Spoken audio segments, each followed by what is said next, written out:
As Rachel said, my name is Stefanie Steele, and I am a new Xerces Pollinator Conservation Specialist, primarily working with historically underserved small and urban ag producers and also NRCS conservationists, primarily in the Southeast Michigan, Detroit area. And I work with folks to provide technical assistance and education on conservation planning for pollinator habitat in these types of spaces. And one project that I'm really excited about that just started this week is the new Xerces Pollinator Habitat Kit for historically underserved urban ag producers here in the greater Detroit area. So if you're in this part of the country, feel free to reach out. And Mace, I'll pass it over to you to give a quick intro. Awesome. Thanks, Stefanie. Yeah, I'm Mace Vaughan. As Rachel mentioned up front, I'm the Xerces Society's Pollinator and Ag Biodiversity Program co-director. But similar to Stefanie, I work in a partner position as a conservation entomologist with the Natural Resources Conservation Service out of their Western National Technology Support Center. So in that role, I help oversee this amazing team of partner biologists that we've got, of which Stefanie is one. These are partners all across the country that are helping folks who are farmers, ranchers, foresters, community gardeners, create, protect habitat like we're going to talk about today. So with that, I'm going to turn it back over to you, Stefanie, and let you take this off. All right. And I now want to address all of our audience today and just thank you for being here. Mace and I are really excited to talk with you all on this topic of pollinator and beneficial insect habitat in small urban farms and community spaces. So we are going to start off with some polls today because we want to learn a little bit more about you all and like your background here and what is bringing you to today's talk. So our first poll, Mace can go ahead and launch that, and we're just asking you to, kind of describe yourself.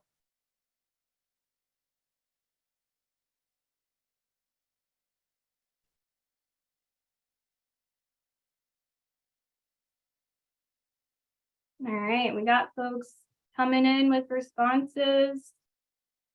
Great. I have to admit, as these come in, it's pretty fun to see how the responses come in and to see where you all are coming from and what your backgrounds are. This is cool.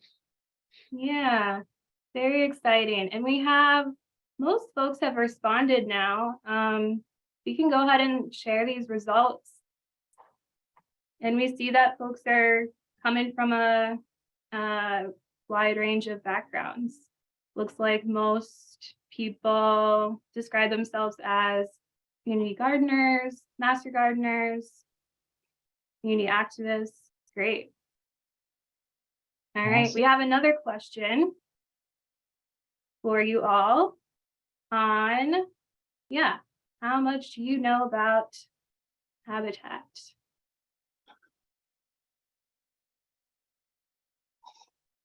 We're going to get nervous if there are too many lots. All right, definitely have a lot of folks answering more than the average person. Some folks coming in with nothing, a little bit of something, a little bit of a lot. All right, one more question, and then we'll get going on the talk for today. All right, here it comes. Let's see. All right, last one's a short one and an easy one. Hold on, I have to relaunch it. We were playing with it earlier. I've lost my oh, there it is. Give me 1 second. There it goes, coming on. There you go. There should be the last one for right now. Yeah, so now we're looking at, have you created pollinator or beneficial insect habitat? So looking more at applied knowledge here. So the majority of folks are answering yes. Some no, which this talk for both folks on the spectrum, this talk will be helpful for you. We hope that you learn something. All right. There you go. You can get a sense here. I'll share those results now. Yeah, so you all can see. All right. Thank you. And this is so fun to see who's here with us today. And thank you all for participating. All right. And yes, we didn't have room. We only had room for 10. So master naturalists, backyard gardeners, there are a bunch that we weren't able to include. So apologies if if you weren't able to, if you didn't see something that applied to you on there. All right. And now, especially for folks that are new to us, I just wanted to give a little introduction about the Xerces Society. And so we are an invertebrate conservation nonprofit organization. We protect wildlife through the conservation of invertebrates in their habitat, protecting a life that sustains us. Think of insects, which are the little things that run the world. And, we work with folks like you all here today. We use applied science to guide our habitat restoration, conservation efforts, policy, and education materials. And, we do a variety of on-the-ground conservation work with programs in pollinators and agricultural biodiversity, endangered species, pesticides, and community engagement programs. And then our main office is in Portland, Oregon, but Xerces has program field staff and other supportive staff across the country working to support our work in invertebrate conservation. And then to set us up for today's talk, here's an outline of the material. And so I'll start us off by defining urban agriculture and some common themes there, moving on to the importance of pollinators and invertebrates, then habitat planning for diversity of pollinators, and then Mace is going to discuss habitat strategies that can be applicable in urban ag and community gardens. And then to wrap things up, we'll highlight some resources and then take questions from you all. So, what is urban ag? And how is that maybe different from conventional or larger scale farming? And, depending on the source that you look into, urban ag can be defined in different ways and can get a little confusing, but it's simple. The U.S. Department of Agriculture does use this definition of urban ag as sites including cultivation, processing, and distribution of ag products in urban and suburban areas, which small towns and tribal communities can be included in this as well. So urban ag is diverse, it's innovative, and it includes practices like community gardens, even rooftops, hydroponics, aeroponics, aquaponics, all these different types of facilities, as well as vertical production. And then in recent years, the USDA has been working to increase services and inclusivity with smaller scale urban ag production, and also working to strengthen these relationships with historically underserved producers, including those that are socially disadvantaged, limited resource, beginning or veteran farmers. And, I also just want to recognize that growing food in cities close to where people live, this isn't a new concept, but in recent years, the attention has increased. And with the innovative nature and uniqueness that comes along with urban ag practices, it's not without its challenges. And in my time here working with the Detroit communities and starting with Xerces, these are some of the main urban ag challenges that most often come up. And so city ordinances, it's a big one. These can pose multiple barriers, with our rights to grow food crops, even native flowers and other land management. They also create barriers to accessing land to grow the food or maybe build supporting structures like a shed or high tunnels that helps with seasonal extension. And then with leasing land, this can be less sustainable because the city can then take that land back as well. Cost for many reasons can be a barrier, whether that's cost to buy the land or other maintenance of the land, materials, labor, housing, the list goes on. Access to water is another challenge, as many urban ag sites might need to contract and install new water connections, which can get really expensive. Water catchments can be helpful. They vary in size, but they're going to have seasonal limitations. Drip irrigation can help better manage water conscious use, but you're limited if you don't have that source.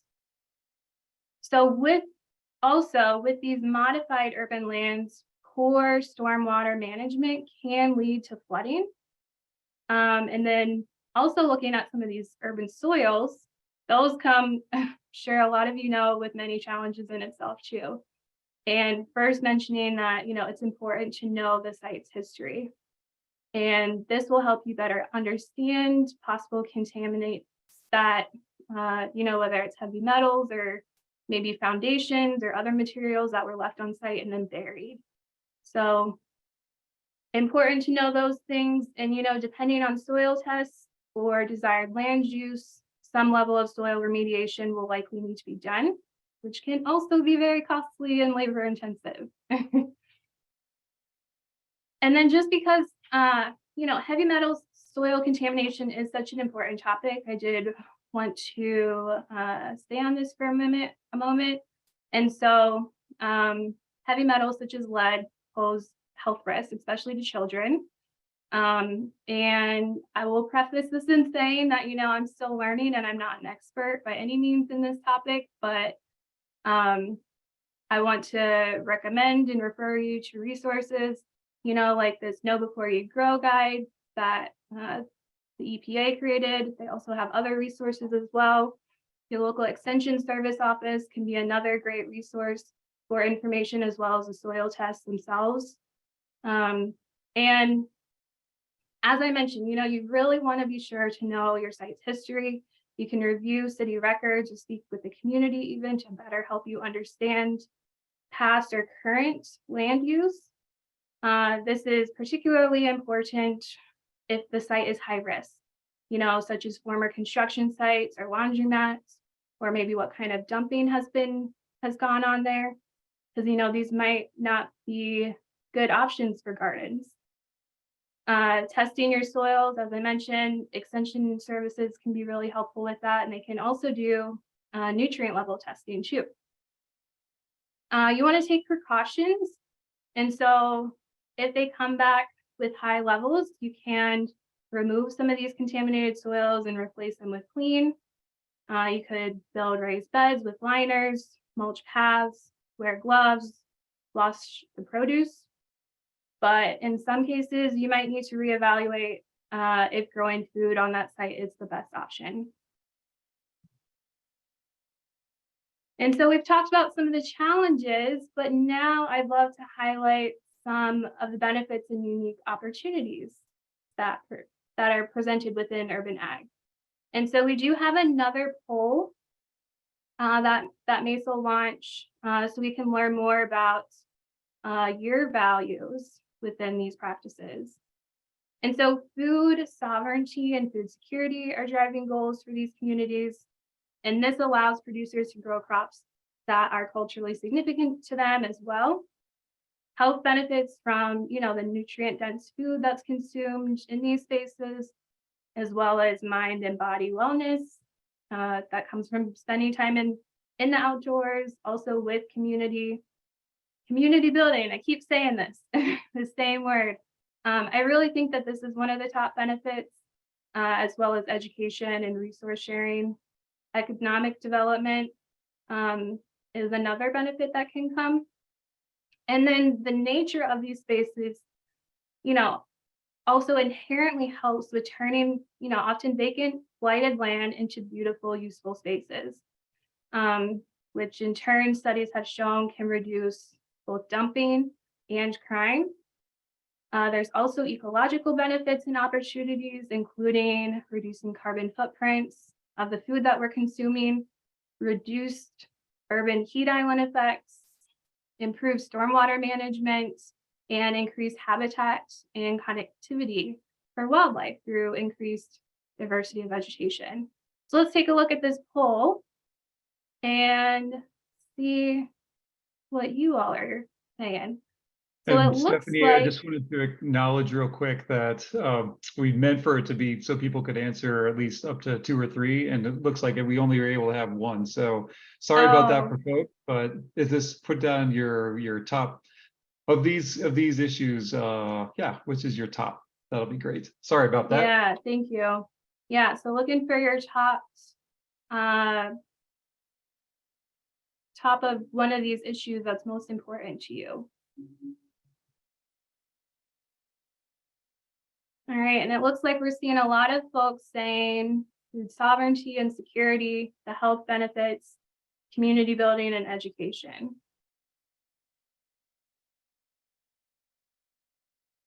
Oh, my goodness, how did I miss the bottom? The reason that maybe we're here today, at least in a big part, yes, increase increase biodiversity and habitat for wildlife. Sure. All right. Well, thank you, Mace.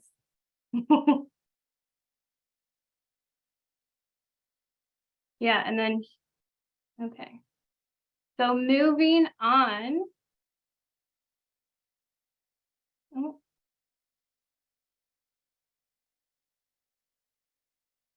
there we go.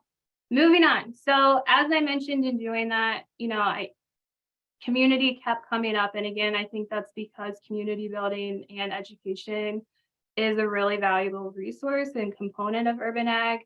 And I just wanted to highlight a little bit of my experience from the past few months this summer.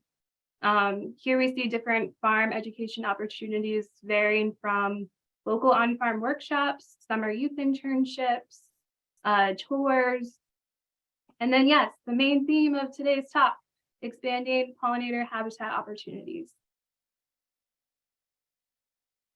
And then here's a small selection of papers focusing on different topics of research in urban ag, and you can see, they vary from exploring food security and distribution, pollutant risks in urban ag, pollinator diversity, impacts of green space and violent crime.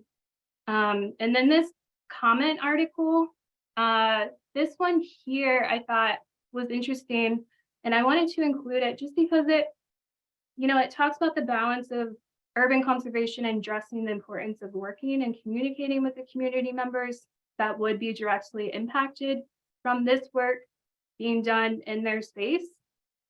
But I also just want to mention that an overall kind of topic and theme that I've been finding and going through some of this literature is that there's a bit of a disconnect between the ability of urban ag to increase food access for those who are food insecure, as food security, it is a top priority of many urban ag work. But yeah, there is a little bit of a disconnect as distribution can be challenging. But with that, there's many other factors that are impacting that. Okay, and then I just briefly want to share here. This is USDA's New People's Garden Initiative project. So this project works to connect community-oriented urban ag initiatives along these 3 themes of collaborate, grow, and teach, with a focus on sustainable agricultural practices. And so they do a nice job of highlighting some of these people's gardens across the country, which is what we were seeing in this map here. All these red dots are different people's gardens, and currently working to also expand their educational resources. And so if you want to learn more about this and NRCS urban ag related practices, Rachel can put a link in the chat to guide you there. And then in addition to USDA resources, there's just a few, well, there's many. There's many other great, wonderful agricultural resources, coalitions, and groups. And this is just a small little snippet of a few that I thought would be nice to share with you all today, of good places to learn and explore more of the topics that I kind of touched on here today, as well as many others. All right, and so now I want to transition us into diving deeper into the importance of pollinator habitat. And, I want to start off by recognizing that pollinator studies have shown invertebrates, including pollinators and other insects, are declining at an alarming rate. This isn't new to many of us, but it's still important to address. And a lot of this decline can be contributed to habitat loss, whether it's through urbanization, agriculture intensification, invasive species pressure, other habitat degradation, resource competition, pesticides, the list goes on. But on a good note, even creating small scale habitat can be very impactful to larger conservation efforts and improve habitat fragmentation through better connectivity. And yeah, pollinators are vital ecological keystone species. So this is a huge role in why we're doing this work. And so with the US, we have about 3,600 different species of native bees. So there's a diversity of pollinators required for the diversity of our crops and flowering plants. And you might even guess just by looking at them that the diversity of these pollinators here have a diversity of different life history strategies, which we're going to dive into a bit more later. And then I also want to recognize some of the other main groups of pollinating insects, such as butterflies, moths, flies, wasps, and beetles that we see here. And another great reason is that pollinator habitat supports the need of other wildlife and invertebrates. They're at the center of complex food webs. And so through pollination, fruits and seeds are produced. Some we might consume, other are essential for many birds, mammals, other wildlife. And then the insects and inverts themselves are also important food sources. And the habitat we're creating benefits more than just the pollinators, but the same wildlife, as well as providing other ecological services such as nutrient cycling and decomposition. And then number 4, adding habitat for pollinators can also provide habitat for natural enemies that hunt and eat or parasitize pests. So this strategy is called conservation biological control. Many natural enemies also consume pollen and nectar, so adding flowers for bees also provides habitat for healthy populations of natural enemies who are going to help us control pests. And then here's more of those insect allies in action. We see ladybugs, predatory wasps. These are aphid mummies from a parasitoid wasp, syrphid flies, lacewings, minute parrot bugs, pirate bugs, excuse me.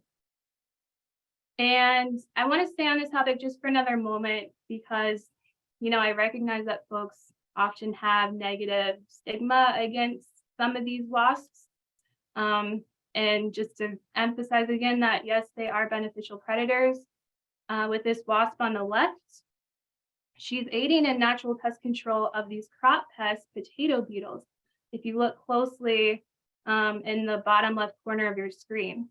And then on the right, we see an example of a paper wasp nest, which I'm sure most of you are familiar with, as they commonly construct their nest under the eaves of our house or maybe your garage in the summer. And so if this nest is not in a high traffic area, I encourage you to, maybe let it be and observe at a distance if you want. And then lastly, so at least for this list, it's not exhaustive, but the last point I want to highlight is that increasing the presence and diversity of native or even naturalized trees, shrubs, and other herbaceous plants can help reduce climate change impacts. And so, for example, urban heat island effects can be reduced by planting trees and low growing vegetation. And the EPA has a nice report on that too. Okay, for our next topic, we're going to dive into some on habitat planning and some aspects involved in that. And so one of the first steps in habitat planning is to assess. So we're assessing the value of habitat on your site. And with Xerces, we have several different habitat assessment guides that can help you do this, help you evaluate your site for its existing pollinator potential. These are easy to use and they can help you really zero in on some of the strategies needed in your area. And so we have this habitat assessment guide for parks and gardens that works well with small urban ag sites. We also have some for larger farms or beneficial insect habitat. And it's good to understand, what habitat currently exists to better know what changes you can make or maybe reaffirm practices that you already have in place. And then another planning step is to determine how you'll prep that habitat site. So Xerces has a guide of common organic site prep methods. And this colorful table that you see on the screen is a really good place to start with that because it'll help you determine what's the best way to prep your site based off factors like habitat size, weed pressure, slope, the equipment you have available, or even the amount of sun that site receives. And then another planning step to keep in mind is your planting method. So for your project, will you be starting habitat from seed or plugs or potted plants? And for many of my small urban habitat projects, I tend to favor using these transplants, as for some of the reasons we see here, they're going to require less weed control. They're quicker to establish. You can have more control in the design to make it more attractive and intentional looking, especially for an urban setting. With the plugs, you can also intentionally plant clumps of species, which can help with foraging and recognition and efficiency. However, cost and labor are common barriers here. And we can see that for even 1/10 of an acre, which is big, especially on, like urban ag size scale, think 4,300 square feet is what that is equivalent to. You need about 2,000 plants when they're spaced at 1.5 feet. And then when planting to attract natural enemies or bees, which is a common goal of folks with urban ag, there's resources to help you with that. So there's plant selections that you can refer to while planting. We have plant lists at Xerces to help you with attracting different pollinators. Even Heather Holmes has wonderful lists too. Universities like this study by MSU. And I know of at least another one off the top of my head from Oregon State has done research on plant attractiveness for natural enemies and bees. And so now I want to explore the urban area and look for some of these opportunities.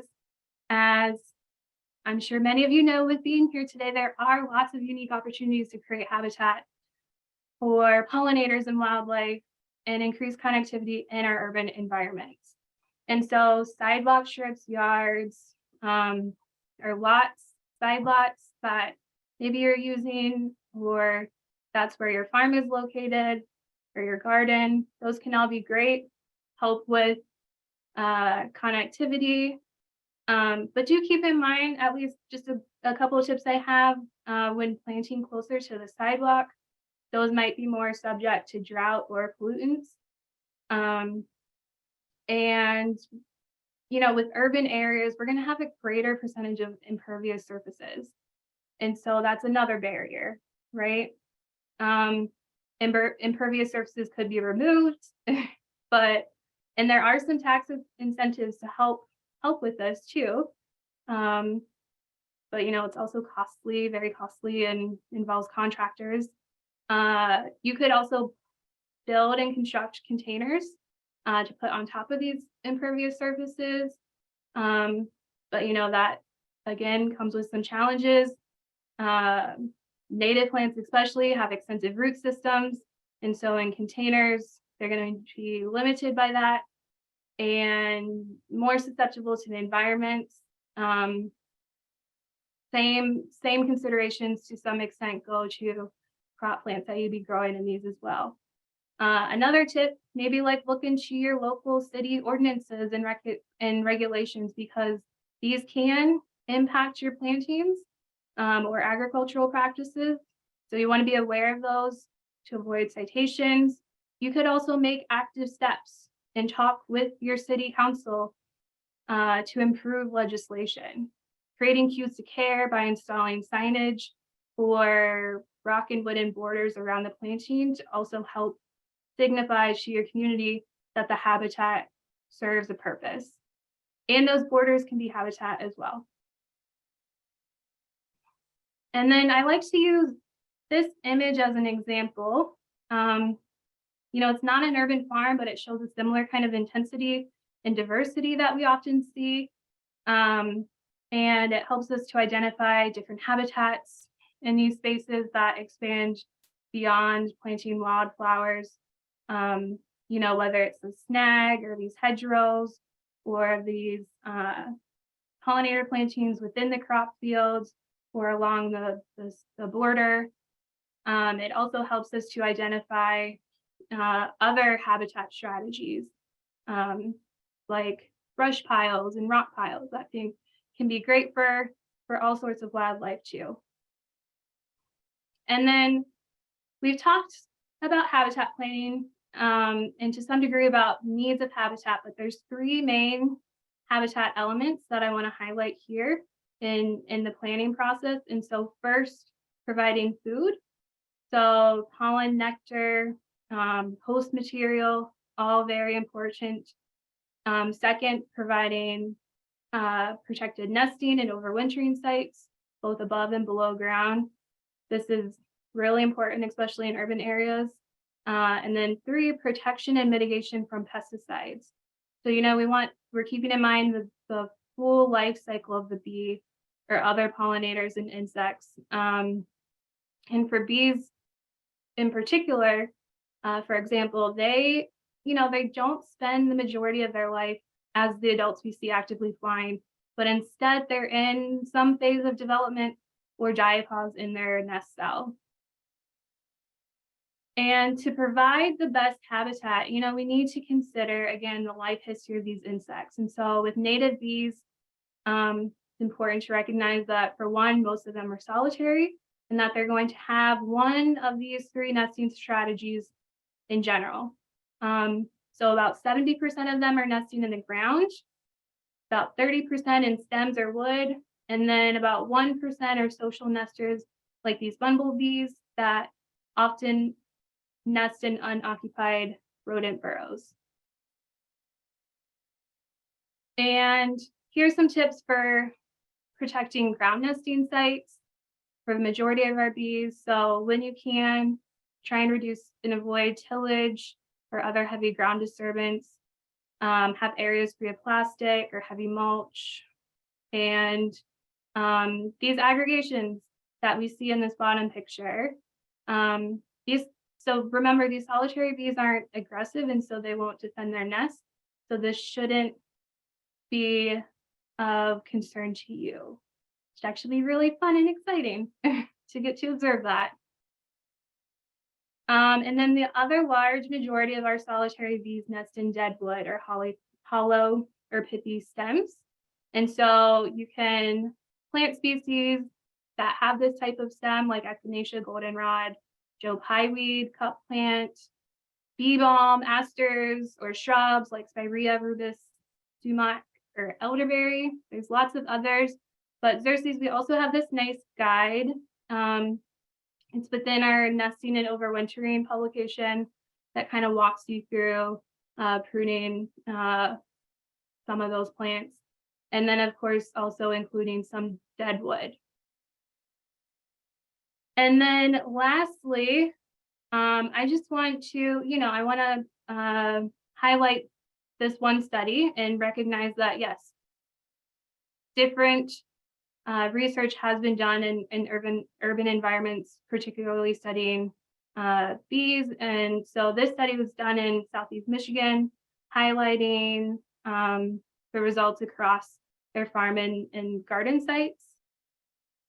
and how that impacted these different bee functional groups that we see here. And so, they found that, yes, like a diversity of bees exists and that's increasing. They found that diversity of bees is increasing with the percent of urbanization. They also found this to be true with exotic species. So as percent of urbanization increases, as did exotic and above ground nesting bees. On the other side, though, these social species like bumblebees, and then they also cited the sweat bees, Lasioglossum, Dialectus in particular, that they were negatively impacted by increased urbanization. And so most of this is along the lines with several other research done in urban areas, but oftentimes we also see a decrease in ground nesting bees with increased urbanization. And so I've talked a lot and a little too long, but I'm going to pass things off to Mace now, and he's going to discuss habitat strategies with us. Awesome. Thanks, Stephanie. And let's see, we should be able to do that. All right, you all should now be seeing my screen. Just put that over there. Excellent. Yes. So thanks, Stephanie. That was great. And I want to drill down. Stephanie highlighted, particularly with her sort of Dennis the Menace tour through the neighborhood, there are a lot of different places and ways we can incorporate, habitat into these different landscapes. And so what I wanted to do to kind of steer us towards the end of this presentation is to just show you a number of examples and how we tie together different purposes with these different examples in an urban ag, community garden, just sort of, urban landscape as we go along. So, I want to highlight one thing I wanted to dig a little deeper on too.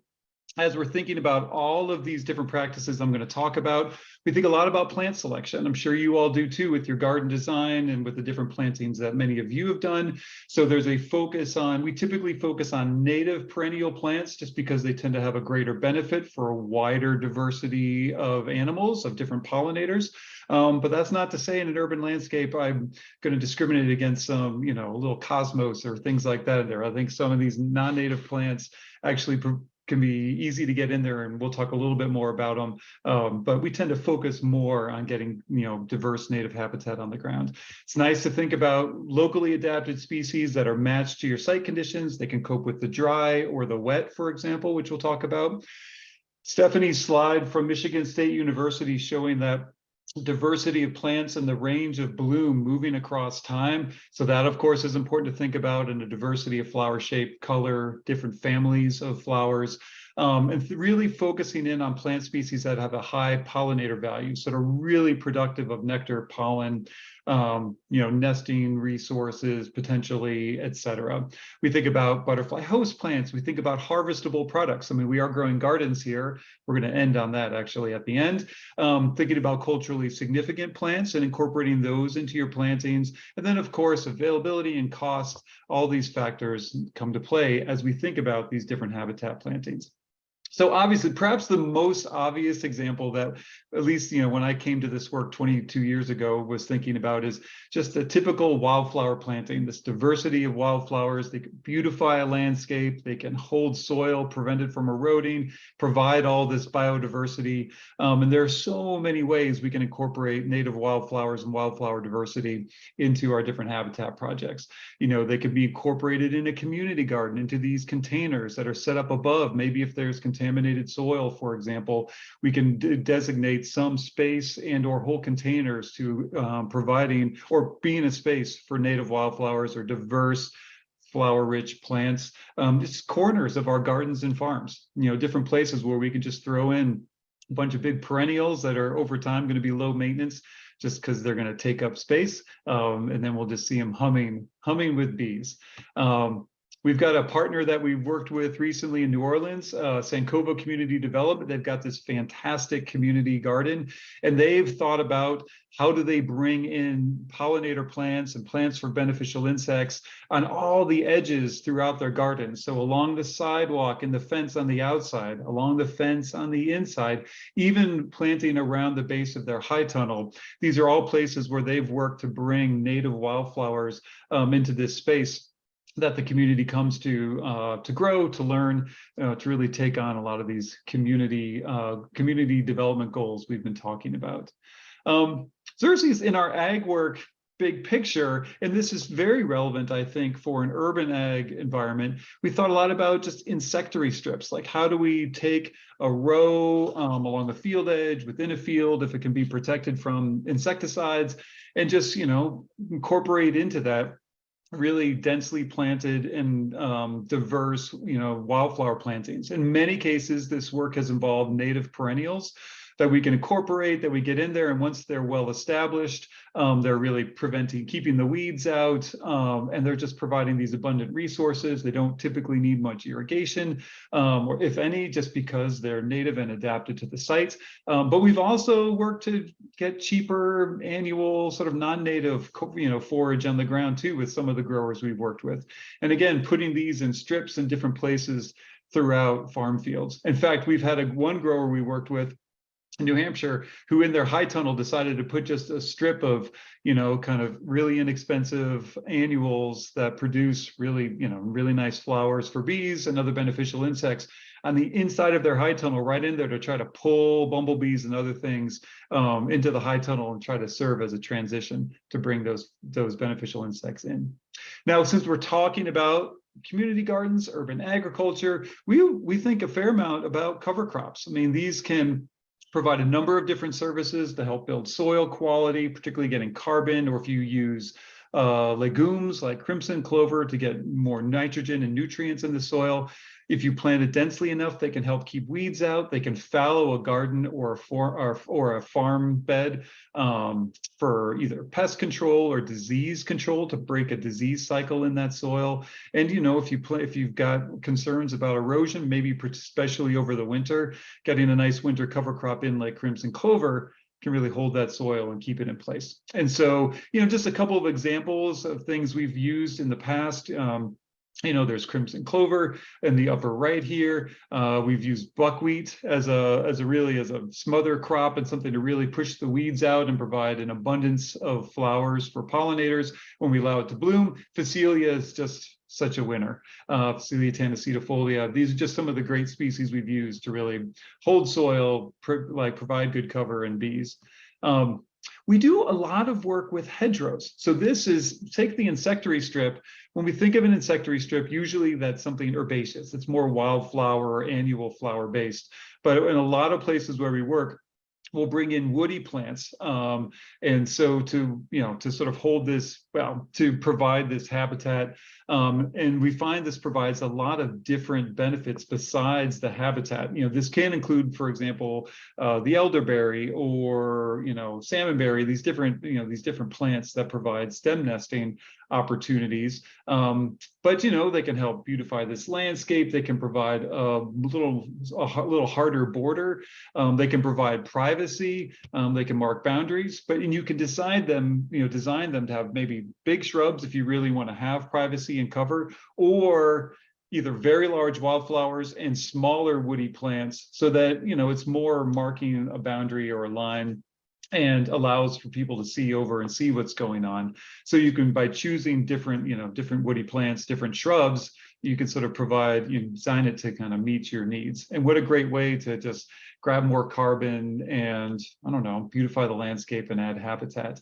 Kind of a very different spin on this is thinking about those parking strips. You know, here's this space that's often either weedy or grassy or dry or, you know, unused, and they can be filled full of wildflowers. We have a partner that Stefanie works closely with, Keep Growing Detroit, in Detroit, obviously, and they've even put together some really interesting garden design ideas that include what they call the sort of parking strip wave or the flowering curb. You know, there are these different resources that are out there to help us think about how do we take that, you know, that parking strip along the sidewalk and make it into something beautiful, kind of give that curb appeal and provide habitat all at the same time. Now, as we think a lot about cities and urban areas and heat island effects and climate change, in fact, Xerces recently had a really nice webinar on forests and bees. trees are often an overlooked opportunity for providing really fantastic, pollinator forage in a landscape. Think about it as a three-dimensional prairie. Like instead of being flat, now you've got potentially a really large tree that's providing just this huge amount of resources with a relatively small footprint on the ground. Now, granted, if you're a farmer or a community garden, you've got to think about shade and where that's going. But at the same time, that having shade somewhere in your farm or garden is just a real benefit. I put these two examples up of mesquite and Palo Verde just to show even in the desert Southwest, you can have these trees that are really dry, drought adapted, that are providing abundant resources. If we look more broadly across the country, our maples, our basswood, these can become huge trees that have a huge number of flowers. I'm just thinking about, redbud and some of the spring flowering trees. They also, of course, can provide, they're beautiful, they can provide forage for bees and other pollinators. The leaves on redbud are very, very preferred by many leaf cutters. You can see the ovals and the circles cut out from the edge of this redbud leaf. Super awesome plant. It's just a really fun one to incorporate, because I'm actually talking about this right now in the context of, say, overstory or big trees, but also street trees, which can be a lot smaller. Redbud's a perfect street tree. Some of the fruit trees, which I'll talk about at the end, can provide great resources. Now, not as many of you as I expected, but it could have been because of you were able to select one option. But a lot of people we work with are concerned about either stormwater runoff, or I'll talk about in a moment, just water management on a farm or a community garden. So there are a lot of opportunities here to create catchments that are going to grab stormwater as it runs off of sidewalks or off of streets that can be full of milkweed for monarch butterflies and bees, or a whole diversity of wildflowers, or even in Tucson, Arizona, like we can have these stormwater catchments that are just planted with a whole variety of plants that are going to provide an abundance of flowering resources. Here's a nice example from closer to Stefanie up at Wayne State in Michigan, really nice pulling water off of a sidewalk into a swale. But a lot of the farms we work with, whether they're big farms or urban ag, they often have wet spots. There often is a lot of work to try to manage to have good growing areas that aren't too soggy. And so by creating, rain gardens, we can actually even kind of dry some areas out on an urban lot and, kind of pull that water to one place. This is another partner Stefanie works closely with, Michigan State University's Detroit Partnership for Food Learning and Innovation. It's a big teaching and research farm in Detroit run by Michigan State called DP Fly. We've worked with them to create some really nice wildflower plantings around their rain gardens. And again, going back to Keep Growing Detroit, like they had a moisture problem, standing water problem adjacent to their high tunnel that you can see here in the picture. And so planted a whole really dense planting of native wildflowers there to try to build a swale to pull that water away and to help keep the rest of the farm a little bit drier, a little more easy to manage. We also do a lot of work taking a step beyond pollinators for a moment. A lot of the growers we work with like the idea of beetle banks. These are really dense plantings, permanent plantings of grasses. They're usually 2 to 6 feet wide. We design them for ground beetles and other beneficial invertebrates like spiders and different things that need a place to overwinter and shelter that's a little bit drier and protected from the elements. So these are typically native bunch grasses, so they can get up in the crown of the grass. Sometimes we put a few wildflowers in, but we typically have that be a small component, less than 30%. And the idea is over time, this becomes a warm, dry place in the winter. If it's a wetter area, we recommend it being bermed so that it stays up higher and drier. And you can have all sorts of good critters like this ground beetle here that are going to come out and eat your crop pests and eat your weed seeds and all sorts of good stuff in your farm. One other thing, and this is sort of in the realm of community development and economic development, one of the things we've thought about with the habitat that we create is in managing a hedgerow, for example, you could take cuttings of, say, pussy willow off of, some of those beautiful willow fronds. You can cut them and those can be sold and put in the ground. You could harvest seed. Here's another example of Keep Growing Detroit, harvesting seed from their wildflowers and then preparing it and propagating it for sale to the community the next year. It's a way to get beautiful plants in the landscape. It's a way to have some more economic development. So, an urban farm that maybe has a really nice wildflower planting could take some of the more easier to grow wildflower seed from that, harvest that. We actually have some resources on how to harvest wildflower seed, and then even turn that into another product to sell to the community, focusing maybe on the prettier stuff and the bigger flowers, something that the neighbors will think, well, that's cool, and buy one or two to put in their front yard. And as Stefanie mentioned, just the opportunities. Here's another picture from DP Fly, Michigan State University's farm there in Detroit. Just another great opportunity to bring people in, have habitat signs up for the community that, tell them about what you're doing, really to tell your story. And as I start to wrap up here, I want to just go back to the idea that we're focused today on urban agriculture. We're focused on community gardens, community farms. And of course, as a big part of that are all the crops that, the plants that are grown for food. And, I think it's obvious, but it's also nice to come back and remember and focus on the fact that these different plants, when we have a really diverse farm, we're actually providing an abundance of bloom that's going to sort of cascade through the season. So if you've got a few fruit trees like apple trees, pear, cherry, whatever it might be, you've got very early season bloom there that might segue into strawberries or blueberries. And as the season goes on, now you've got your raspberries that are coming on, or maybe watermelon or squash or tomatoes that are blooming throughout the season. All of these different crops or garden plants, they're providing their own bloom. And so as we think about, the bees that are visiting all of our plants, and we should be really careful and cautious to think about how do we make sure if we've got pest issues that we're trying to manage, just thinking too about, we do a lot of work helping urban farmers understand what their pests are and how to reduce risks, and thinking more and more about pest exclusion techniques, trapping and monitoring so that we can ideally eliminate the use of insecticides because we know there's nothing there, or we're able to trap pest insects out, helping growers connect with cooperative extension so that they can understand what are maybe some varieties of different garden or crop plants that are resistant to the different pests that might be out there. And if it really comes down to some sort of pest control, really looking for the safest pest control measures. And Xerces has a lot of resources to help people with that, but especially extension and some of your local resources are really important just to understand, hey, maybe we can just go out there with a little soapy water and take care of our aphids rather than having to spray some sort of an insecticide. Let's see. So with that, I want to just wrap up by, we've talked a lot here, or I guess in those last few slides, I really wanted you all to think about where in all these different places in the landscape we can create habitat. How do we, think about having the biggest benefit? And sort of what can we do there? And to help you with this work, Xerces over the last 25 years has developed a huge number of resources really geared towards different goals, different landscapes, different outcomes that are available from our website or many of the books that we've produced over the years. Just a whole suite of resources on beneficial insects other than pollinators. A number of resources on how to reduce or eliminate the risks of insecticides or the need for insecticides, and understanding what those risks are. There are just a ton of resources out there we've produced to help growers, to help farmers, to help backyard gardeners do this work. And I will say, both, as we mentioned at the beginning, both Stefanie and I are in partner positions with the USDA's Natural Resources Conservation Service. And so for those of you who are actively working in urban agriculture, for those of you who are very involved in community gardens, community farms, the NRCS is really taking pains to develop and make resources available, both technical assistance and even financial assistance for the adoption of different practices.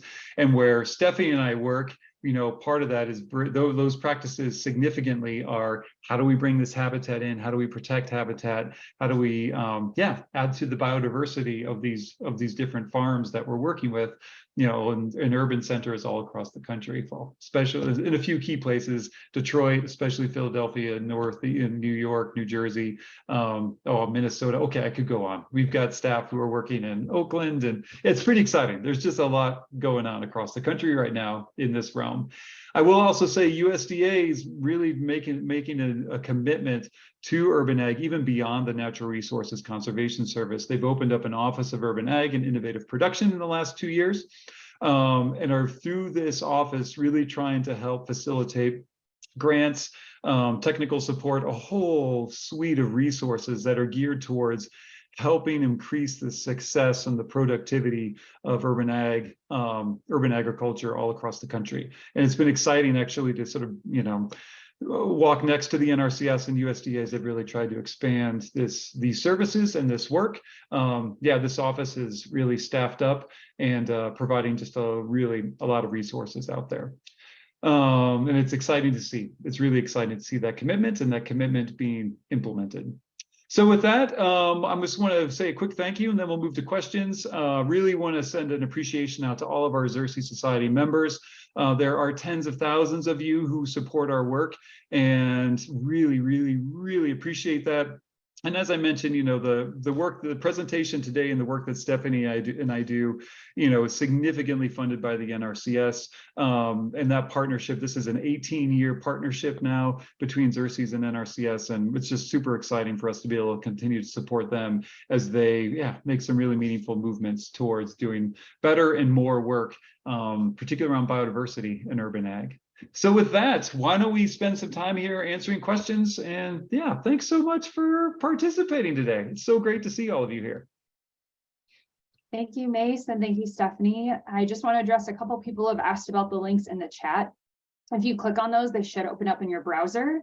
I apologize you weren't able to copy and paste, but we will provide all of these links on our YouTube channel at the bottom of the video, and that link will come out to you in an automatic email from Zoom tomorrow. So you can find all those resources there if you're not able to get them today. We have a lot of really good questions. I'm just going to dive right in. We are going to go a little bit over time today. So if you need to leave, we understand these questions will be in the recording as well. But let's just jump right in. So the first question was about the wasp, the paper wasp nest that you, Stefanie, had mentioned. People are asking about what about non-native paper wasps? Kind of, does the same rule apply to them?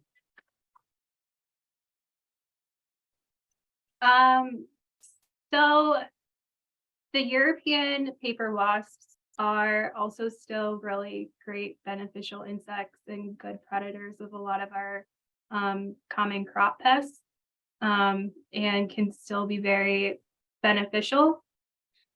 But yes, we do have also several species of native paper wasps too. One thing this reminds me of, though, Stefanie, is that 20 years ago when Polistes dominulus started showing up, there was a lot of concern about going out there eating, native butterfly caterpillars. And I have not kept up on that research. I am embarrassed to say I don't know where that stands right now, because it's some pros and cons. Great for cabbage looper and getting that out of the garden, but might also be taking out monarch butterflies too, and other, good butterflies. So that's something I'm going to follow up on. That's really interesting. Mm-hmm. All right, the next question is from Bethany. They are wondering what our stance is on hyperlocal versus regional to consider a plant native for habitat purposes. How nearby does a plant need to be native for native pollinators to plausibly find it? Yeah, so that's a really great question. And Mace touched on it a little bit, like when he was referring to, cosmos are great too. And even, especially with these urban ag settings, we get a lot of these like culinary herbs that are popularly grown too. Those aren't native to to North America, but can still provide benefits to pollinators in our urban areas.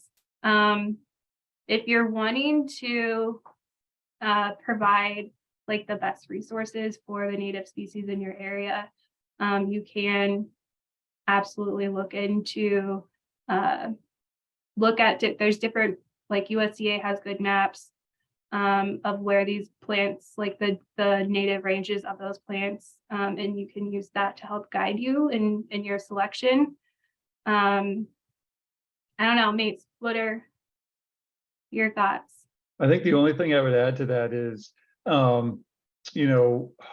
when it comes to the hyper locality and having, the genetics of something like purple coneflower, from your same county versus a state over or 2 states over, the benefit will probably be pretty similar. I'd be careful about varieties and, the benefit will probably be similar. And I think, I mean, ideally, we try to continue to foster markets where we are bringing in plants that are sort of hyper local, where the genetics are really close. But in an urban setting, the benefit for the pollinators, I don't think is going to matter significantly. We could talk more about different varieties. That's a different topic. But I think we try to do our best. And as we do our work, we try to keep the focus for sourcing plants as close as we can, but recognizing that sometimes they're not available or it gets really expensive or there's just not enough of them. Yeah, so I don't know. I feel like it's one of those things. I think it's pretty cool and important, and we do our best, but it's also not critical for the success, at least from the pollinator angle for a planting. Thank you. All right, Brittany and several other people asked this question about how much mulch is too much mulch. Specifically setting up a permaculture space, how does that impact ground nesting bees? And are there other options for building up soil that you would recommend instead? Yeah, one area that I'm excited to explore more is using more like living mulch. So using some native species, like our wild strawberry, I think is a good example, that kind of trail across and provide that like natural ground cover that can help, with soil moisture retention, as well as, pressure from other weedy species. And when establishing some of these native habitats, especially if we're using like the transplant method, I typically recommend like 2 to 3 inches of mulch during that initial establishment to help with the water retention, the soil moisture and weed pressure that I mentioned. But that's not necessarily something that needs to be like continued on, and those materials will break down over time too.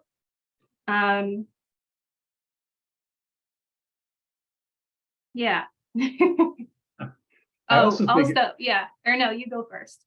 I was going to say, it's also, I think, valuable to think about the whole, if you're thinking about permaculture and the landscape, I think it's important to think about the whole landscape. As Stefanie was just saying, to get plants established, to build that soil, maybe you're putting down 2, 3, 4 inches or more. Or when we sheet mulch, for example, as a site prep tool, that could be 9 inches of layers of high carbon, high nutrient, high nitrogen layers.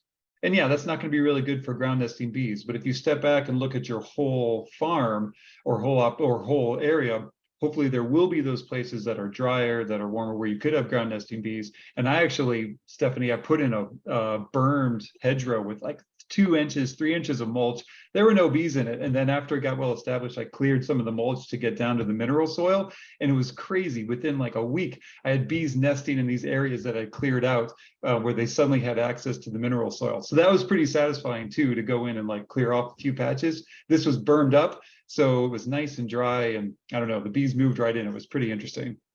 Yeah, that's great. And kind of like on that same theme of evaluating like the whole space, that yes, there are then hopefully other areas that don't have the same like heavy mulch area that are close enough to the habitat planting that could act as nesting sites in the intermedium.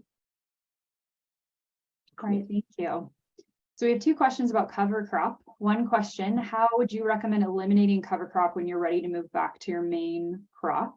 And the other question is that, can you use cover crop mixes to support pollinators? And if so, what are the best cover crop cocktails, if you will, for pollinators, and what season are they best planted? So a few questions there. Do you want me to take that one, Stefanie? Or do you got it? Sure. The main thing I was going to highlight was like the SARE guide. Like there's a really great publication that we worked on with SARE specifically on cover cropping for pollinators, which we can put that link, and Rachel can post it with the YouTube. But yeah, Mace, you can go for it. Well, actually, no, as I was just thinking, you and I were talking about yesterday, why don't you talk about the example on crimping that you were, because I was fascinated by that in an urban setting, like an urban ag setting. Yeah. Yeah, so I mean, it depends. The way that you terminate these cover crops is going to depend on the species, and same with when you're planting them. One, I guess for example, like if we take buckwheat is a great great cover crop that can help. You know, maybe if you have a more weedy area and help use that for some other cropping. So planting it at higher densities, and it grows fast, but to terminate it properly, you know, you want to terminate it before it goes to seed. So right before those flowers are finished, that way the pollinators still can benefit it. And an easy method for that termination is using like a weed whacker or something. So cutting it down.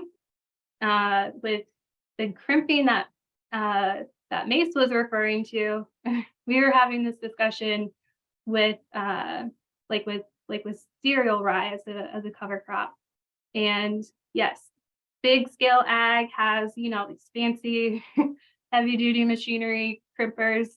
And I recently saw in Indiana NRCS like urban ag training video that they were using big metal, like square pipes, big pieces of metal, and having rope on either side of it, and using the weight of that metal to walk along the field and crimp, breaking the stems of that rye so that it then terminates it that way. And then it can lay down in the field and use that that residue as mulch for whatever you're following up with planting.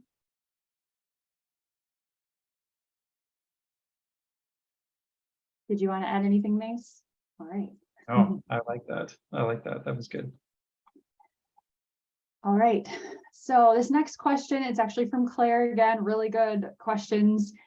They have a section of their farm that they can't produce crops, and it's very effectively because it holds too much water, and it's also the closest section of the farmhouse. What can they do in that section to help with erosion and manage the water better, and something that could possibly be good for pollinators? That is a good question. I think a question I would have for this person, it sounds like they said that the area stays wet, but if it is like perpetually wet, my understanding is that might not be the best location for kind of like the traditional rain garden style type planting. As you know, we would maybe want to see we wouldn't necessarily have water standing in those areas like at all times, but there are good species, good natives that could help with that and benefit. And of course, if you're, this was on a farm, the NRCS also specializes in soil conservation and erosion control, and they have engineers that practice this, and that could be a really great option. I don't know, maybe like a wet loving, larger woody type species could help in this situation too. Yeah. Anything to add? I mean, I think I might add that, you know, in a really wet setting, there are a lot of plants that are adapted to wet environments that would, I think, make for good habitat. I think the thought on some of the woody plants is good. There are a number of plants, spirea, some of the roses, just a lot of species out there that don't mind it wet. The standing water is a little more of a challenge, but even then there are some, depending on where you live in the country, you know, a little sweet pepper bush goes a long way in the Northeast in a really wet area. But the Joe Pye weeds, the bone set, swamp milkweed, depending on where you're in the country, there are going to be a lot of plants that will cope pretty well, and you can always get some carex, some sedges planted. A lot of sedges cope very well with being wet, and you could, particularly if you had some help with some of the engineering and thinking about it, I mean, you could probably design something that would really help provide biodiversity. But I think there are a lot of plants that would be good wetland plants for different parts of the country that you could put in And if it's one deep area that's wet and holds water all the time, almost like a little pond, yeah, that's going to be harder. But on the upland edges, that kind of wet and dry, yeah, I think there are a lot of options out there of species you could put in that would provide multiple benefits. Just thinking of all the bioswales we've seen in Portland, for example, there's a whole slew of different, what is it? Cornus, dogwood. A lot of dogwoods really would cope well and support, actually, in some places, some super interesting specialist bees. All right, the next question, are there any USDA and CRS programs helping convert portions of leased ag lands to pollinator habitat? And kind of in that same vein, someone else was asking about seed resources for converting large areas to pollinator habitat as well.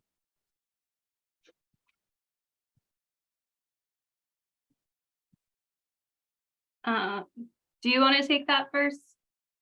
Yeah, I can take the first one. Sorry, again, actually, can you go back and repeat the first question? It was about NRCS conservation practices. I started thinking about the second question too. What was the first one again, Rachel? Just quickly just bring it back to the front of my mind. Yeah, of course, converting portions of leased ag lands to pollinator habitat. Yeah. The challenge there is that with leased land, you as a leasee are able to get financial and technical assistance from NRCS to do work on that land. However, there needs to be, as part of that, good coordination with whomever the actual landowner is. But it is possible. It just requires facilitating that communication and work to make sure that everyone's on the same page. Because NRCS, I think they want to support producers, and for temporary practices, cover cropping, they can provide, support for cover cropping, for example, and things like that. A little easier for everybody to get their head around. But the permanent habitat plantings, something like a hedgerow or a wildflower strip or something like that, I think if you engage with both the actual landowner and the NRCS, so long as those permissions are in place and you're able to then maintain the practice, the way NRCS works is you might put in a practice that has what they would call a 5-year lifespan or a 1-year lifespan or a 10-year lifespan. So long as you and the landowner can agree that, hey, I'm going to put this wildflower planting in and we're going to keep it here for 5 years. Usually that would be what your NRCS field office and what your NRCS would be looking for. So it's possible, for sure. It just requires good communication.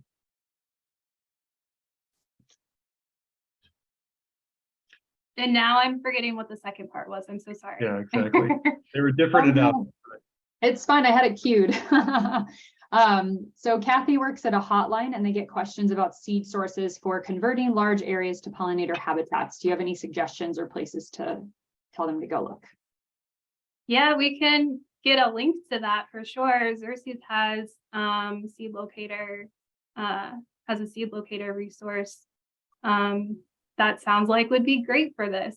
In fact, we just updated it, so it's new. It's new and updated. Yeah, so we'll put that link in, and you can go, and hopefully there's some good sources near you. Thank you. All right, so we've been talking a lot about ag lands. We do have a couple questions for people who live in more high density urban areas. Carol is wondering if you have any materials on how to help get your local community on board with transitioning to more native plants. They live in a western suburb of Lake Erie near Cleveland. I didn't know if we wanted to mention Bee City. Yeah, so Bee City is one of Bee City and Bee Campus are some of our Xerces initiatives that works with those community members to some degree, like Bee City also has nice promotional materials to help residents and community members to better communicate, what this habitat is, the importance of it, and maybe resources to then guide other folks in the community to that material too. And yeah, definitely recognize that planting native plants, especially in urban areas, can be not necessarily on everybody's favorite thing to do and how they're wanting to have their community look. But I think that's an important thing that we're trying to work on, is changing people's perspectives, changing people's perspectives of what habitat is, what we would like our yards to look like, and how best to benefit wildlife. And some of those like cues to care that I mentioned, such as like signage, help better like explain the purpose of that habitat, or even just like make sure that people can see that these aren't just weeds growing. I think that can be really helpful too. We have lots of really great resources on our website, so maybe even just sharing, having a conversation with them if you feel comfortable to do that. I know in some of the communities that I've been working in, it's kind of the opposite, in that like someone might start planting native plants, and then that can inspire others and they get excited, and then everyone is kind of working on this too. Definitely. So I think we have time for maybe one or two more questions. We've had a few people ask just in general about having habitat for like mason bees, for example. Is it better to get a mason bee house or try to provide that habitat naturally in their yard? And the second question is someone is asking about resources for getting mason bees and bumblebees. And I thought we might want to cover kind of our policy on that. I don't know if policy is the right word, but our recommendations for that and for providing habitat. Yeah, I feel like I hear this a lot, and there's benefits and downsides to both.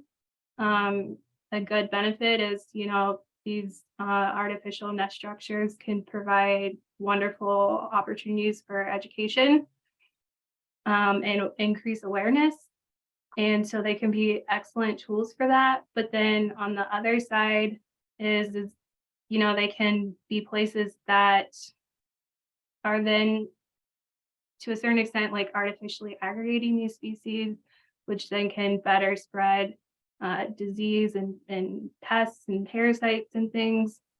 And so there's things to consider there. And in some of the sites that I've been working with, like the photo that Mace shared at the end, with the MSU DP fly site and their newly planted area, we didn't see anything blooming yet, but they had some wood around the borders. And the first day I was there in the summer, one of the first days I was there in the summer, I immediately saw those logs being utilized by the green metallic sweat bees that nest in the dead, rotting wood. And they didn't even know. And it was such a fun learning opportunity to see this. And yes, yeah. Oh, and then at a different site, we found bees emerging from their like raspberry canes that they had, and they had no idea either. And so if you provide stem nesting, wood nesting sites, like they'll find it. They're there, they'll find it. And I think it can be a really great opportunity for lots of things. Do you want to tackle the buying? Yeah, I'll gladly tackle that. I think it's something to be really cautious of. Stefanie mentioned when we have a big nesting block, has the potential to increase disease and build up diseases and parasites that attack our bees. And we also have the potential to spread those diseases around or spread pests around. Like we've just, I don't know, buying mason bees, when we can put out habitat and the mason bees and the different things that are there we lean much more in that direction. If you're really interested in the beekeeping of native bees, and you're thinking about, okay, how do I manage pests and diseases?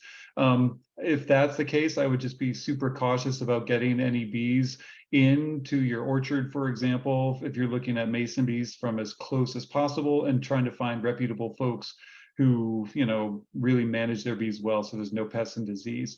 I strongly recommend against getting bumblebees. In fact, a paper just came out 2 days ago showing that in the Northeast, those bumblebee boxes end up attracting new queens that are out there looking for nests to maybe take over. And so wild queens that are out there, wild bees in the landscape, and they come to those boxes, and unless there's a queen excluder put onto it, well, they come in and then are killed. And so we're killing the whole reproductive year for, you know, potentially hundreds, thousands, whatever of these queens if we don't have things set up well. So I don't know. And plus the bumblebees are getting out there, and there have been problems over the years of them spreading disease.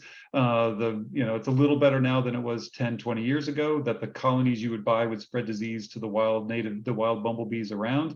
But we generally, you know, recommend against it unless you're taking some pretty strict precautions on it. So I'm a big fan of natural nesting, or if you're a backyard person, you know, really paying attention whether you've got parasites attacking your bees.